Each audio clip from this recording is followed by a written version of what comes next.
The Pixel 7 and Pixel 7 Pro provide a refined design, but that's not the only improvement over last year's efforts. Cameras get a huge upgrade this year, highlighted by the Pixel 7 Pro's telephoto zoom capabilities. There are several new software tricks too. Battery life could still be a concern though.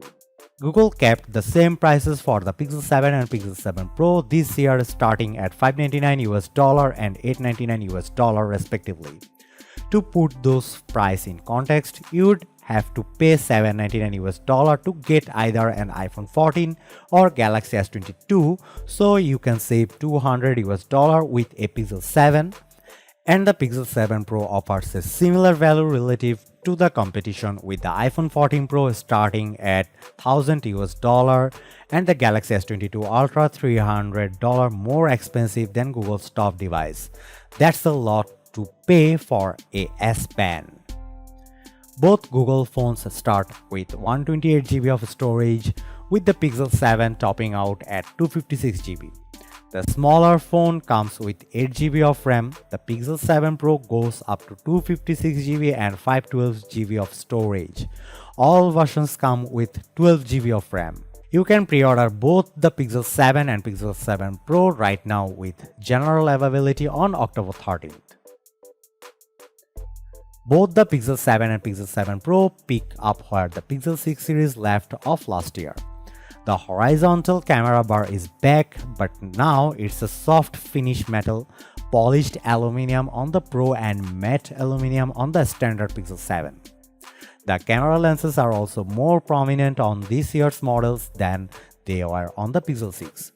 It shows that Google really wants you to focus on those cameras, which is understandable given how critical photography is to the Pixel's overall value. In another return from last year's design, the Pixel 7 features a flat display. The 6.3-inch OLED is easy to use one-handed while also packing punchy colors. During my hands-on time at Google's store, I couldn't take the Pixel 7 outside to see how well it handled sunlight, but it seemed bright enough in the store's lighting. For what it's worth, Google is promising a 25% boost to brightness from the Pixel 6, and the Pixel 7 will certainly need to deliver on that, so keep up with the bright screens of the iPhone 14 and Galaxy S22. Overall, the Pixel 7 feels solid and sturdy. Its premium feel belies its price tag in the best way possible. The same feelings goes for the Pixel 7 Pro too. This model is larger with a slightly curved 6.7-inch OLED display. Its camera bar houses the telephoto camera separate from the other two lenses, creating a unique look that distinguishes the Pro from the Pixel 7 beyond just the size. I like the refinement of the design first introduced last year, and I am happy to see Google continue to try to stand out from the sea of other smartphones. The Pixel 7 and Pixel 7 Pro both received some major camera upgrades this year, with the Pixel 7 Pro getting the more significant boost.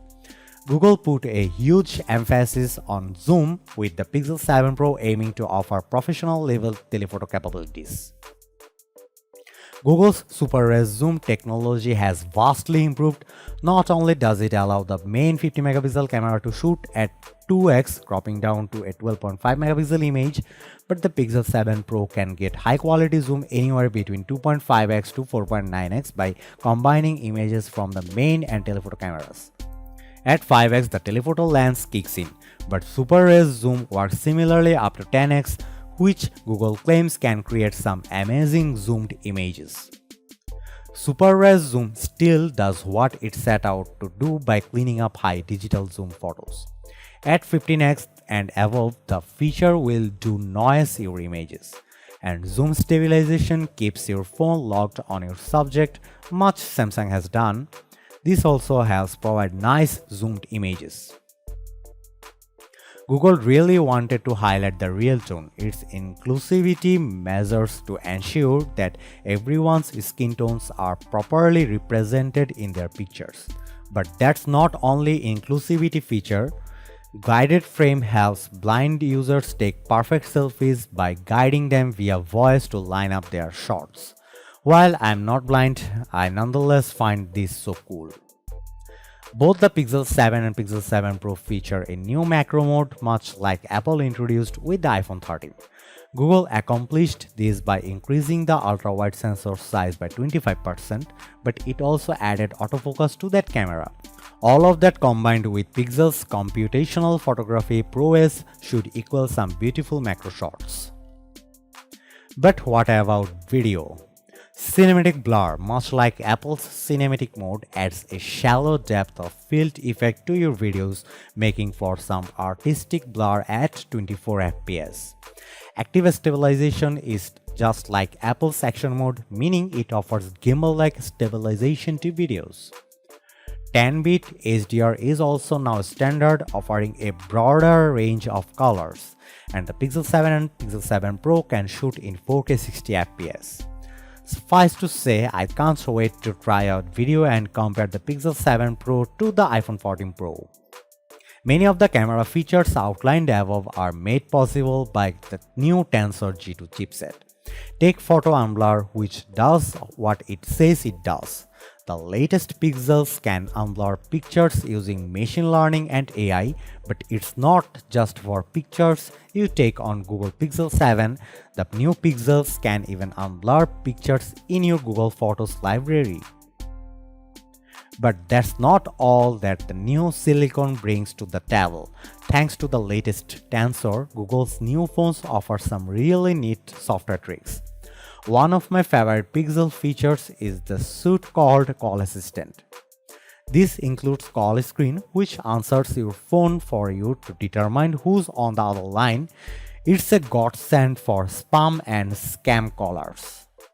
Direct My Call, which before would transcribe automated options to you so you didn't have to remember them all, will now display those options before the automated voice even has a chance to say them, saving you a lot of time. And let's not forget clear calling, coming later on, which will use Tensor's power to quiet background noise and boost the caller's voice. Assistant has also gotten smarter, particularly the voice texting. The Pixel 7 and Pixel 7 Pro will now suggest relevant emoji, even if you don't remember the exact name of one you are trying to send. The Pixel 7 and Pixel 7 Pro will see 5 years of security updates, but unfortunately Google has only committed to 3 years of the platform updates. That means the 2025's Android 16 will be the Pixel 7's last Android update unless Google changes its mind. Considering that Samsung offers 4 years of Android updates, I find this move by Google disappointing. I am really excited for the Pixel 7 and Pixel 7 Pro, and I have even more excited to spend more time with both handsets in the coming days. The camera upgrades really entice me, especially the zoom upgrades. Google knows how to impress me with its photography prowess, so I have little doubt the newest Pixels will impress too. The new software features also excite me, from photo unblur to the call assist features. I love voice texting on the Pixel 6 Pro, so I imagine it will be a similar if not better experience on the Pixel 7 series. We will have our full reviews in the coming days, so keep it locked here.